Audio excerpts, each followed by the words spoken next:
구원의 의미를, 복음의 의미를 더 깊이 생각해 보는 시간 되었으면 좋겠습니다. 할렐루야.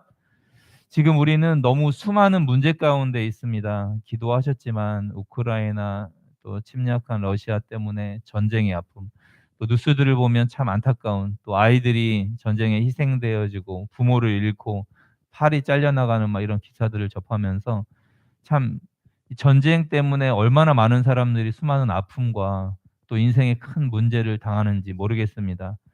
또 코로나로 인해서 끊임없이 지금 거의 2년 가까이 되어 가잖아요. 2년 동안 참 이런 상황들이 쉽지 않은 상황들이, 처음 맞는 이런 상황들이 지나가고 있습니다.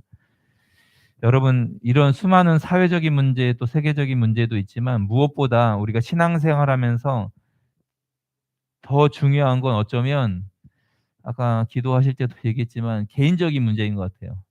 정말 하루에도 수십 번 연약하고 무너지고, 때로는 주님 때문에 행복하고 기쁘고, 이런 수많은 개인적인 또 감정의 문제들이 많이 있습니다. 우리가 이러한 삶을 개인적으로도 문제가 있고, 또 가정이나 사회, 국가적인, 또 전 세계적인 이런 문제들이 있을 때 능력이 진짜 어디서 나와야 하는지, 내 안에서 능력이 막 나타나지 않는데, 그러면 우리를 회복시킬 이 능력이 어디에 있는지 오늘 말씀을 통해서 한번 살펴보도록 하겠습니다.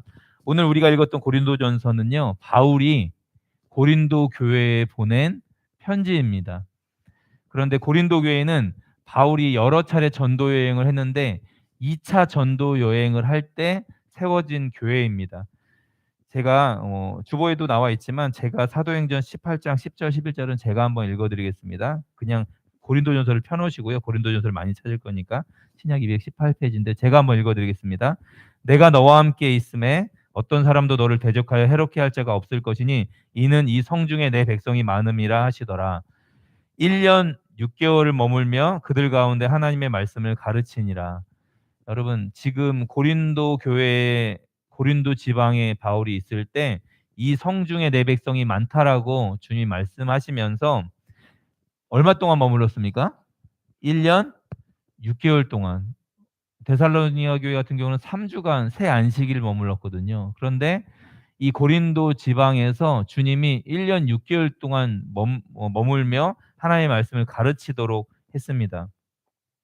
그 시간 동안 많은 그리스도인들을 보게 되었고, 만나게 되었고, 또 가르치게 되었고, 또 고린도 교회는 많은 성장을 이루었습니다. 많은 사람들이 몰려들게 되었습니다. 그리고 1년 6개월 후에 고린도 교회를 떠나게 되었습니다.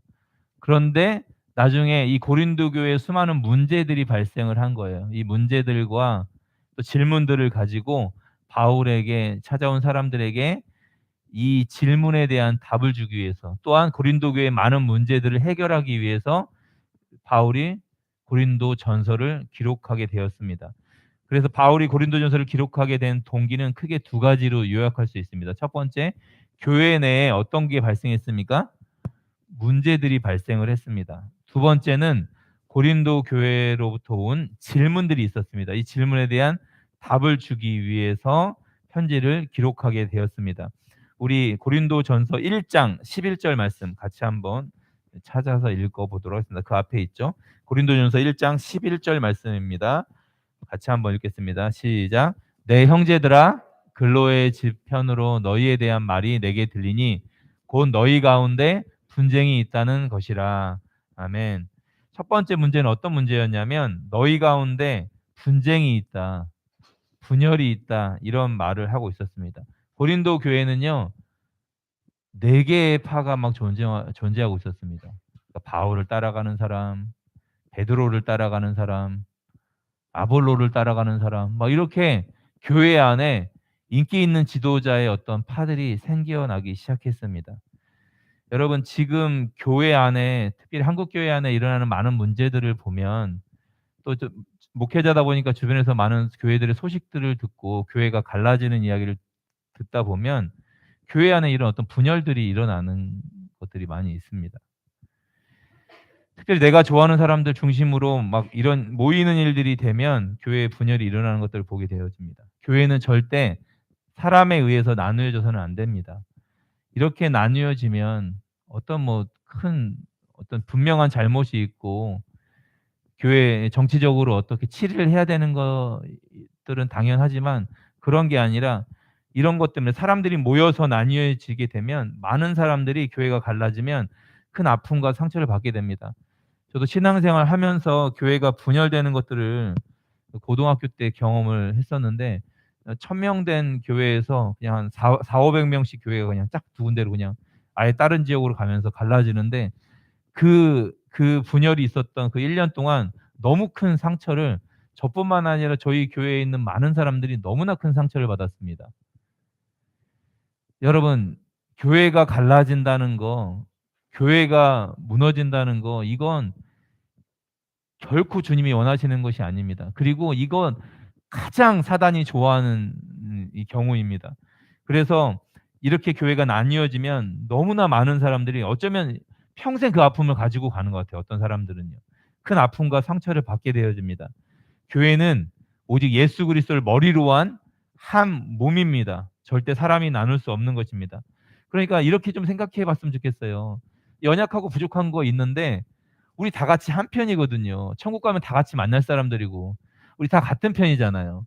그러니까 교회에서 누가 좀 잘한다 그러면 같은 편이면 좋아할 수 있을 것 같은 거예요. 쉽게 설명드리면 릴레이 그 뭐 쇼트트랙 인제 계주가 있잖아요. 이렇게 남자 팀 계주, 여자 팀 계주가 있으면 뭐 인제 우리나라 뭐 국가대표 에이스인 최민정 선수가 너무 잘 타는데 같은 편일 때는 어떻습니까? 그게 이제 적으로 상대편으로 개인전에서는 경쟁자지만 계주 같은 팀이면 우리 팀이 너무 잘 타면 기분이 어떻습니까? 너무 좋죠. 마지막 주자로 딱 세우고 만약에 뭐 육상 100 미터 계주라고 하면 400 미터 계주라고 하면 너무 잘 뛰는 사람이 있으면 4번 주자로 놓잖아요, 마지막 결승 1등 할 수 있도록. 그러니까 우리 편이 잘 달리면 좋은 건데 우리 한 교회인데 한 몸인데 누가 너무 잘하면 시기하는 게 인간의 마음인 것 같아요. 누가 너무 잘한다 그러면 막 시기하는 것 같아요.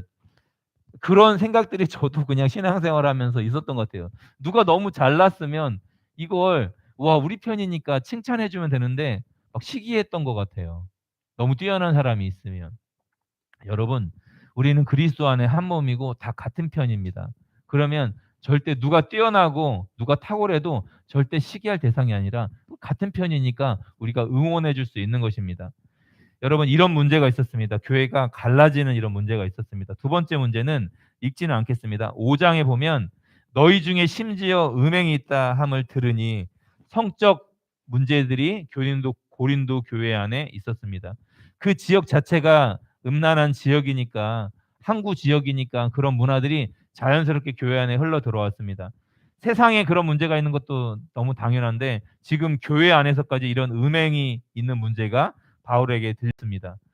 오늘날에도 이 음란한 문제 때문에 많은 교회나 목회자들이 무너지는 것들을 보게 됩니다.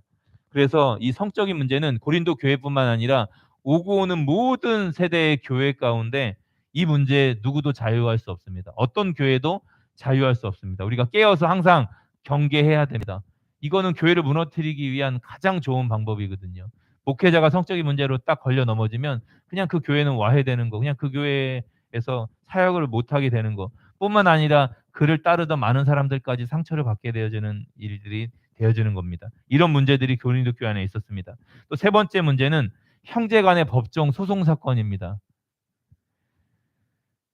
같은 그리스도인인데 소송을 거는 거예요, 법정으로.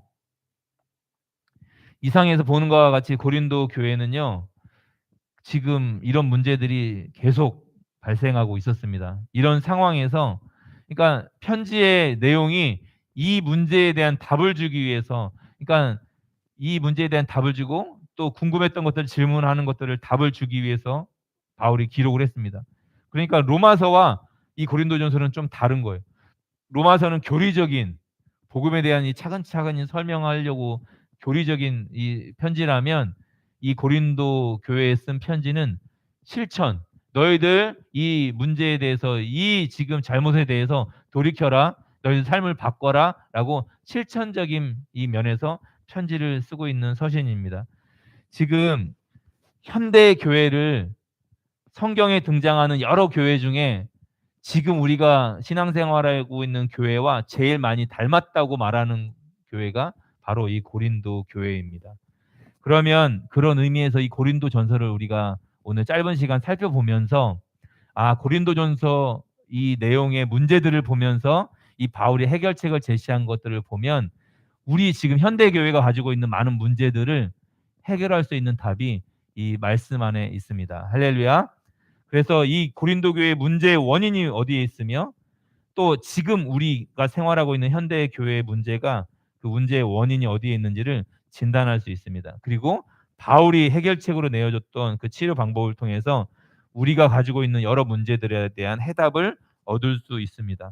바울은요, 교회가 가지고 있는 이 문제에 바로 들어가지 않았습니다. 문제로 직행하고 있지 않았습니다. 바울은 고린도 전서를 통해서 이렇게 말하고 있는 셈입니다. 교회가 시험에 빠지게 된 이유는, 문제에 빠지게 된 것은 복음을 상실하고 은혜에 메말랐기 때문이다. 이 전체 내용을 통해서 그렇게 이야기하고 있습니다. 그래서 2장에서 예수 그리스도와 그의 십자가 외에는 나는 아무것도 알지 아니하라고 작정했다라고 하면서 다른 것으로 해결될 수 있는 게 아니라, 다른 것으로 치유될 수 있는 게 아니라 예수 그리스도와 그의 십자가 외에는 다른 것으로 치유될 수 없다라고 말하고 있습니다. 교회 내의 모든 문제들은 복음으로 치유되어져야 합니다. 우리 고린도전서 1장 18절 말씀 같이 함께 읽어보도록 하겠습니다. 고린도전서 1장 18절 말씀입니다. 시작. 십자가의 도가 구원을 받은 우리에게는 하나님의 능력이라. 아멘. 십자가의 도가 멸망하는 자들에게는 미련한 것이고 구원을 받는 우리에게는 하나님의 능력이라. 이렇게 딱 대조를 시키고 있습니다. 멸망하는 사람들, 즉 육에 속한 사람들에게는 이 십자가의 도가 미련해 보입니다. 복음이 참 미련해 보입니다. 신앙생활하며, 그러니까 믿지 않는 자들, 지금 복음 안에 들어와 있지 않은 사람들은 지금 신앙생활하는 여러분의 모습을 참 안타깝게 생각할 거예요. 참 미련한 사람들이다. 예수님 때문에 시간을 쓰고 교회를 다니면서 또 헌금을 하고 이런 것들을 보면 참 미련해 보입니다. 멸망하는 자들은 그렇게 보입니다. 그런데 바울은 구원을 받은 우리에게 말하고 있습니다. 이 복음이 하나님의 능력이라는 것입니다. 하나님의 능력. 구원을 받은 우리에게는 이 십자가의 도가 하나님의 능력이라는 것입니다. 그러니까 인간의 수준이 아니라 하나님으로부터 오는 능력이라고 하는 것입니다. 그래서 이 복음이 하나님의 능력임을 바울이 말하고 있습니다. 인간의 구원이 인간의 말에 지혜에 있지 아니하고 오직 하나님의 초월적인 힘, 하나님의 절대 주권에 있다라고 말하면서 그런 의미로 하나님의 능력으로 표현하고 있습니다. 교회의 문제를 회복할 수 있는 능력이 어디서 오게 됩니까? 어디에 있습니까? 바로 복음의 답이 있습니다. 구원을 받은 우리에게는 십자가의 그리스도가 능력이요 지혜인 것입니다. 그래서 고린도전서는요, 처음에 이렇게 십자가에 달려 죽으신 그리스도를 1장에서 시작해서 15장 마지막에는요 부활에 대해서 이야기하고 있거든요. 다시 살아나심으로 마치는 구조입니다. 예수님의 십자가의 죽음과 부활을 처음과 끝에 딱 이렇게 배치시켜 놓고 고린도전서 전체를 통해서 주님이 죽으시고 다시 사셨다는 복음에서 이 수많은 문제와 질문들에 대한 답을 주고 있습니다. 복음은 문제에 대한 해답입니다. 여러분, 교회 내의 많은 문제가 이 복음으로 다시 돌아갈 때 회복될 수 있습니다.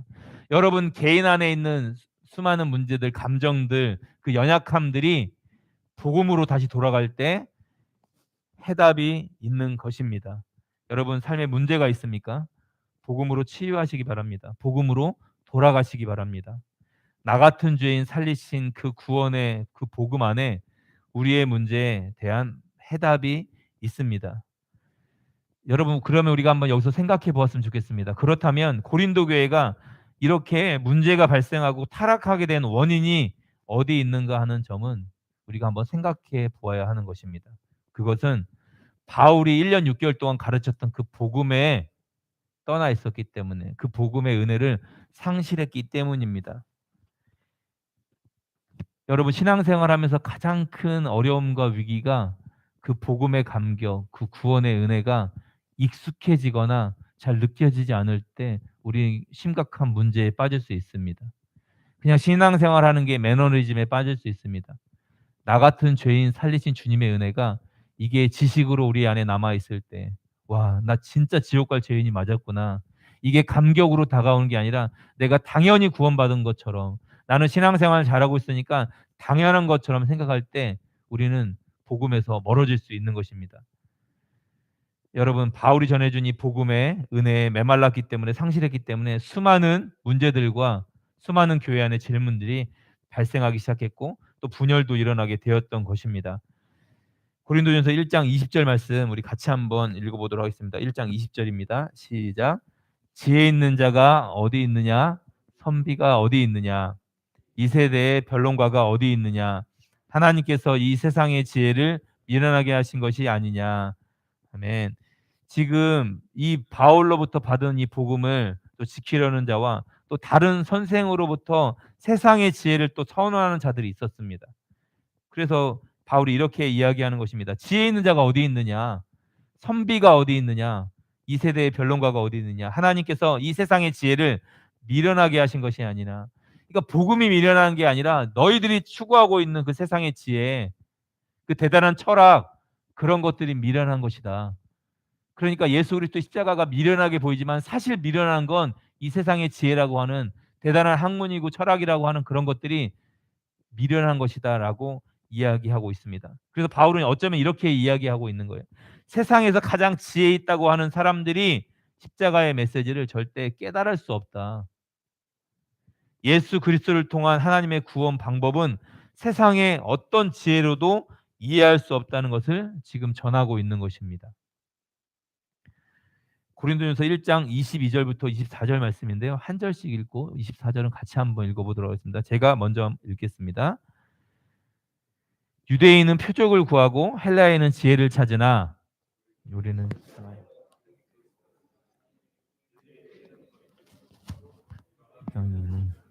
24절 같이 읽겠습니다. 오직 부르심을 받은 자들에게는 유대인이나 헬라인이나 그리스도는 하나님의 능력이요 하나님의 지혜니라. 아멘. 22절 말씀에 보면 유대인은 표적을 구하고 헬라인은 무엇을 찾습니까? 지혜를 찾습니다. 여러분, 유대인들은 표적을 구하는데 이 표적은 구체적으로 눈에 볼 수 있는 현상을 말합니다. 눈에 볼 수 있는 현상. 유대인들은 끊임없이 표적을 구했습니다. 예수님이 공생애 하실 때도 유대인들이 찾아와서 표적을 자꾸 보여달라는 거예요. 기적을 보여달라는 거예요. 그러니까 기적을 통해서 당신이 메시아라는 거, 당신이 선지자라는 것들을 알고 싶은 거예요. 기적이 나타나야만, 표적이 나타나야만 믿으려고 하는 것들이 있습니다. 이에 대해 종교 개혁자였던 칼빈은 이렇게 이야기하고 있습니다. 그들은 유대인들에 대해서, 이 본문에 대해서 이렇게 이야기하고 있는 거예요. 그들은 기적 자체에 빠져서 기적에 경탄한다. 그러나 그들은 어떤 기적에도 만족하지 않고 매일 끊임없이 새로운 기적들을 찾아 헐떡거렸다. 종교 개혁자였던 바울이 기적을 찾는데, 표적을 구하고 있는데 이 기적에 만족하지 않습니다. 여러분, 기적이 사람을 바꿀 것 같습니까? 바꿀 수 없습니다. 여러분, 뇌동맥이 터지는 순간 3분의 1이 죽는다고 하더라고요. 이동하다가. 그리고 치료하는 중에 그렇게 3분의 1. 그러니까 굉장히 위험하죠. 뇌출혈이니까. 제 주변에서 이렇게 뇌동맥이 터져서 병원에 3번이나 간 형제가 있었어요. 그 친구를 나중에 이제 어떤 훈련 장소에서 만나서 우리가 기도도 정말 많이 했고 제 눈앞에서 한번 그렇게 터진 적도 있었거든요. 그러니까는 야, 사람이 그냥 이렇게 그 뇌에서 그냥 피 한 번 출혈된다고 사람이 이렇게 순식간에 이렇게 위험해질 수 있구나라는 것들을, 20대 젊은 친구였는데 그런데 기적적으로 정말 살아났어요. 근데 이제 수술을 했는데 그게 수술했던 부위가 다시 한번 터져 갖고 또 입원하고 막 이런 일이 있었거든요. 그러니까 3번이나 이런 기적을 체험한 친구라, 와, 날마다 하나님과 동행하고 정말 믿음으로 살아갈 줄 알았어요. 몇 개월 후에 만났어요. 어떤 훈련 장소에서. 와, 기적의 사나이 그러면서, 야, 3번이나 이런 놀라운 기적을 체험하고 하나님이 살려 주셨는데 그럼 날마다 인제 주님과 동행하고 주님과 정말 행복하게 지내고 있지 않냐고 그렇게 말을 했더니 그 형제가 뭐라고 했냐면 기적을 그렇게 3번이나 체험을 했는데 게임에 빠져 살았대요. 그러니까 하나님의 은혜를 막 엄청 기적을 체험을 했는데 그러면 막 하나님을 찾을 것 같잖아요. 기적이 사람을 절대 바꾸지 않습니다. 복음이 사람을 바꾸는 것입니다. 그 형제가 다시 한번 복음 앞에 부딪히고 자기의 삶을 깨트리면서 그 복음의 은혜 때문에 지금은 이제 선교사로 헌신해서 살고 계시는데요. 여러분, 기적을 체험할 때는요, 그 기적 때문에 사람의 영혼이 바뀌지 않습니다. 유대인들은 계속 이런 기적들을, 표적들을 찾고 자꾸 현상적인 것에 관심이 많아서 하나님조차도 역사 속에 큰 표적과 능력을 나타내신 분으로만 여겼습니다. 이런 유대인들의 표적을 구하는 이런 현상, 기적들을 구하는 것들이 어쩌면 우리가 신앙생활하면서 나타나지 않는지 우리가 생각해 보아야 되겠습니다. 자꾸 체험하려고 하는 거예요. 하나님을 성령으로 막 체험하려고 하고 강력한 임재를 경험하고 싶고, 누가 막 이 성령의 임재 가운데 막 입신에 들어가서 천국을 봤다 그러면 그런 현상을 막 경험하고 싶은 거예요. 저도 그랬습니다. 신학교 가서 하나님 천국과 지옥을 좀 보여주십시오. 천국과 지옥을 보고 오면 뭔가 사역을 잘할 것 같은 거예요. 나 천국 보고 왔어. 막 아이들한테 막 이렇게 얘기하고 막 이런 현상들을 막 체험하고 싶은 거예요. 여러분, 신앙생활하면서 이 표적을 구한다는 게 얼마나 위험한 것인지. 그러면 극적인 강력한 이런 체험, 임재 이런 것들을 체험하다 보면 계속 이런 것들만 추구하게 됩니다. 말씀을 추구하는 게 아니라 자꾸 이런 현상들, 어떤 감정들에 자꾸 메말라서 막 기도원들을 따라다니고 막 그런 것들이 다 잘못됐다는 건 아니지만 그런 자꾸 현상들, 체험들을 추구한다는 것입니다. 여러분, 신앙생활은 그런 거 아니라 주님과 매일매일 함께 동행하는 것입니다. 여러분, 유대인들은 이런 표적들을 구했습니다. 22절 말씀 보면 헬라인들은 지혜를 찾았습니다. 다시 말하면 그들은 이성적인 증거를 찾았다는 것입니다. 그러니까 자기들이 이성적으로 이해할 수 없는 것들은 받아들이지 않았습니다. 자기들의 지적인 요구에 만족하지 못하는 것은 철저하게 무시했습니다. 그렇기 때문에 예수님의 십자가의 죽음은 헬라인들에게는 그냥 유대 청년의 죽음으로밖에 믿겨지지 않은 거예요. 저 십자가에 죽은 저 사람이 구원자라는 걸 절대 이 지식을 받아들일 수가 없었습니다. 1장 23절 말씀 다시 한번 보겠습니다. 우리는 십자가에 못 박힌 그리스도를 전하니 유대인들에게는 어떤 것입니까? 유대인들에게는 거리끼는 것이요 헬라인에게는 미련한 것이로되, 이렇게 써 있습니다. 23절 말씀 보면 유대인들에게는 거리끼는 것. 유대인들에게 메시아는요, 이런 의미였습니다. 지금 로마의 이 압제 가운데 우리가 고통받고 있는데 이 로마의 이 압제에서 우리를 해방시켜 줄 장엄하고 영광의 승리에 찬 그런 존재, 그런 모습을 갖고 있는 메시아를 원하고 있었습니다.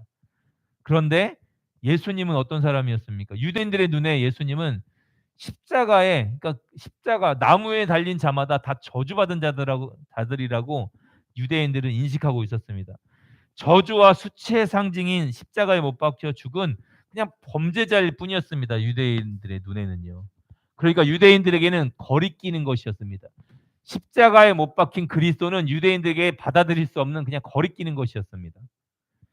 저 사람을 메시아로 제시하는 것은 유대인들에 대한 모독이었습니다. 그래서 유대인들에게는 십자가에 못 박힌 그리스도는 거리끼는 것이었습니다. 이방인에게는 어땠습니까? 23절에 이방인에게는 미련한 것이로되, 이방인의 또 대표가 헬라인이잖아요. 그래서 이 미련한 것이라고 번역된 원문을 보니까 바보스러운 것이라고 이런 의미가 담겨져 있습니다. 미련한 것, 바보스러운 것. 그러니까 당시에 이방인들에게, 특히 헬라인들에게는요, 십자가형을 당한 가장 비천한 죄수일 뿐입니다. 로마에 대항해서 반란죄를 지은 죄수나 흉악한 범죄를 저지른 그 죄수일 뿐이었습니다. 유대인 죄수일 뿐이었습니다. 그런데 그를 메시아라고 이야기하는 건 정말 미련하고 바보스럽게 보이는 일이었습니다. 그들은 지혜를 사모했습니다. 지혜. 철학적 농증에 익숙했고. 그러니까 그 십자가에 달리신 예수가 하나님이라는 건 정말로 미련해 보이는 일이었습니다. 이방인들에게, 특히 헬라인들에게. 이건 정말 바보스러운 일입니다. 영이신 하나님이 어떻게 인간의 몸을 입고 나타났냐, 이거 자체를 받아들일 수가 없었습니다. 영이신 분이 어떻게 육체를 입냐, 육체는 더러운 것이라고 생각하고 있었던 자들이었기 때문에 영이신 하나님이 인간의 몸을 입었다는 것도 절대 받아들일 수 없었습니다. 그냥 미련하게 생각했습니다. 정말 바보스러운 주장이다라고 생각했던 것입니다. 저주의 상징인 십자가에 죽은 예수님이 메시아라는 것을 이방인들은 절대 받아들일 수도 없었습니다. 그래서 그리스도의 십자가가 온 세상을 구원하는 것은 정말 미련한 것으로 보였습니다. 이방인들에게. 우리 24절 다시 한번 함께 읽어보도록 하겠습니다. 24절만 1장 24절 시작. 오직 부르심을 받은 자들에게는 유대인이나 헬라인이나 그리스도는 하나님의 능력이요 하나님의 지혜니라. 아멘. 유대인들에게는 거리끼고 이방인들에게는 이렇게 미련하게 보이는 십자가의 그리스도가 어떤 사람들에게 의미가 있습니까? 바로 부르심을 받은 자들입니다. 바로 교회로 부르심을 받은 여러분 한 사람 한 사람입니다. 할렐루야. 유대인들에게는 거리끼게 보이고 많은 이방인들에게 미련해 보이는 바보스럽게 보이는 그 그리스도의 십자가가 부르심을 받은 자들에게는 유대인도 헬라인도 모든 이방인들도 그리스도는 하나님의 능력이고 하나님의 지혜가 되는 것입니다. 할렐루야. 여러분 하나님의 능력이 진짜 능력이 되는 것입니다. 누구에게? 부르심을 입은 자들에게, 부르심을 받은 자들에게 그리스도는 죽을 수밖에 없는 죄인인 나를 구원하시는 하나님의 능력이 되는 것입니다. 여러분 어떤 것이 진짜 지혜입니까? 죄로 말미암아 죽을 수밖에 없는 우리를 대신해서 죽어서 우리의 모든 죄를 깨끗하게 해결해 주는 이 지혜. 이건 세상의 지혜로 절대 알 수 없습니다. 내가 내 죄 때문에 영원한 멸망으로 영원한 지옥으로 심판받아야 하는데 누군가가 내 죄를 대신 지어서 내 죄를 다 대신 짊어지고 이 죄를 다 처리해 주는 완벽하게 처리해 주는 이 지혜를 누가 이해하겠습니까? 세상의 지혜로는 절대 이 복음의 지혜를 하나님의 지혜를 이해할 수 없습니다. 여러분 우리 대신에 하나님이시면서 완전한 사람이신 예수 그리스도의 그 죽음이 바로 우리의 죽음이 되었습니다. 그 죽음으로 말미암아 우리의 모든 죄가 해결된 것이 가장 놀라운 하나님의 지혜였습니다. 그리고 누구든지 믿음으로 나아오기만 하면, 믿기만 하면, 행위가 아니라 어떤 그 다음에 대단한 행실이 아니라 믿음으로 이걸 받아들이고 나아오기만 하면 부르심을 받은 자들에게는 그리스도가 바로 하나님의 능력이고 지혜가 되는 것입니다. 이것이 하나님의 측량할 수 없는 능력이고 지혜인 것입니다. 여러분 능력이 어디에 옵니까? 바로 이 복음 안에서 영원히 지옥 갈 수밖에 없는 나를 살리신 그 주님의 놀라운 은혜를 경험한 이것이 우리의 능력이 되는 것입니다. 여러분 성경 안에서 우리 한 인물을 찾아보겠는데요. 고린도 교회처럼 어쩌면 많은 문제와 아픔을 가지고 있었던 한 사람을 구약 성경에서 찾아볼 수 있습니다. 바로 다윗입니다. 사울 왕이 막 귀신 들려서 막 여러 번 창으로 칼로 죽이려고 다윗에게 던졌습니다. 그리고 그 장인 어른이면서 사울 왕에게 쫓기는 신세가 되어서 여러 지역과 나라를 떠돌아다녔습니다. 많은 상처받은 사람들을 군사로 품으면서 방황하게 되었습니다. 그래서 사울이 이제 폐위가 되고 본인이 이제 왕으로 등극을 했는데 자기 아들이 아버지를 반란해서 왕궁에서 쫓겨날 수밖에 없었습니다. 여러분 이런 문제와 일평생 고통과 환난과 수많은 문제 가운데 살아가는 인생이었습니다. 그런 다윗이 그의 인생 가운데 씻을 수 없는 성적인 문제 때문에 심각한 위기를 맞이했습니다. 바로 충신이었던 우리야, 햇사람 우리야의 그 아내 바세바의 목욕하는 모습을 보고 자기 침상으로 끌어들여서 왕의 신분을 이용해서 끌어들여서 임신을 시켰습니다. 동침을 하고. 그리고 그 일을 덮기 위해서 우리야를 불러들여 그 아내와 동침을 시키려고 했는데 그게 되지 않으니까 저 지금 부하들이 전쟁하고 있는데 내가 어떻게 아내와 즐거운 시간을 보낼 수 있습니까? 이런 충신이었는데 이 자기의 죄를 은폐할 수 없으니까 감출 수 없으니까 요압 장군에게 편지를 써서 가장 극렬한 전투의 맨 앞에 우리아를 세우라고 한. 그러니까 이건 살인 교사예요. 살인 교사. 자기가 바람핀 걸, 자기가 이 음란한 짓 한 것을 감추기 위해서 그 남편을 그냥 전쟁에 죽여버렸습니다. 하나님의 사람이라고 했던 성군처럼 여긴 다윗이 이런 인생 가운데, 그러니까 자기 명예에 너무 흠집이 가니까 이 사건을 감추고 싶었겠죠. 덮고 싶었겠죠. 이때 이 일이 하나님 앞에 숨길 수 있겠습니까? 나단 선지자를 통해서 이 일을 정확하게 발각되었습니다. 이때 그러니까 이 죄가 발각되었을 때 다윗의 모습을 통해서 우리가 한번 살펴봤으면 좋겠습니다. 우리 시편 51편 말씀인데요. 우리 구약 839페이지 같이 한번 펴봤으면 좋겠습니다. 몇 구절을 좀 살펴볼 거라 839페이지입니다. 구약 성경 시편 51편 먼저 5절 말씀 같이 한번 읽어보도록 하겠습니다. 시편 51편 5절 말씀입니다. 같이 한번 읽겠습니다. 시작. 내가 죄악 중에 출생하였으며 어머니가 죄 중에서 나를 잉태하였나이다. 아멘. 그 1절 위에 보면 제목이 뭐라고 나와 있냐면 표제가 다윗의 시, 인도자를 따라 부르는 노래. 다윗이 밧세바와 동침한 후 선지자 나단이 그에게 왔을 때, 그러니까 이 나단 때문에 이 범죄가 딱 드러나고 다윗이 무슨 고백을 했냐면 내가 죄악 중에 출생하였으며 어머니가 죄 중에서 나를 잉태하였나이다. 하나님, 내가 믿음으로 잘 살다가 한순간에 죄를 지은 게 아니라 주님, 저는 죄 중에 태어났습니다. 어머니도 죄인이었고 저도 죄인이었습니다. 이 고백을 주님 앞에 하는 거예요. 10절 말씀 같이 한번 보겠습니다. 10절.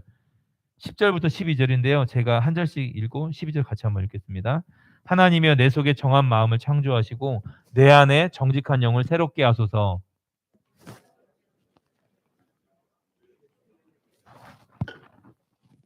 같이 읽겠습니다. 주의 구원의 즐거움을 내게 회복시켜 주시고 자원하는 심령을 주사 나를 붙드소서.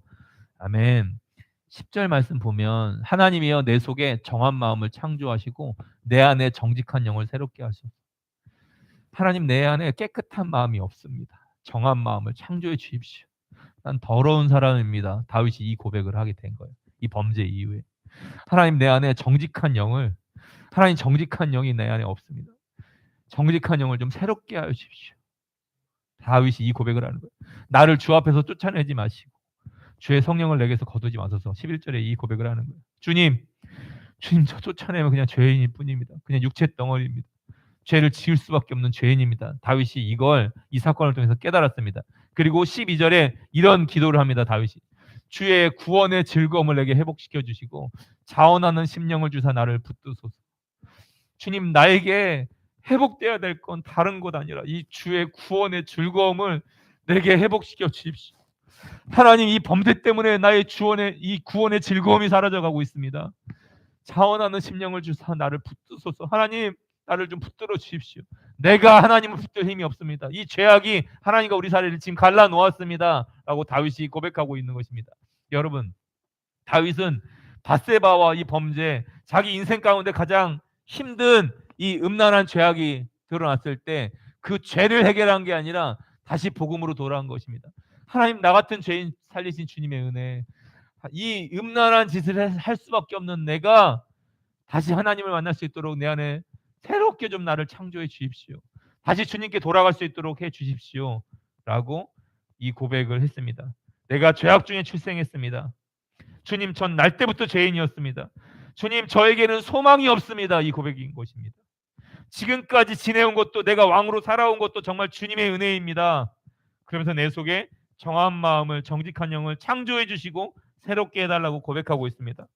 그리고 주님 앞에서 쫓아내지 마시고 주의 성령을 내게서 거두지 마소서라고 고백합니다.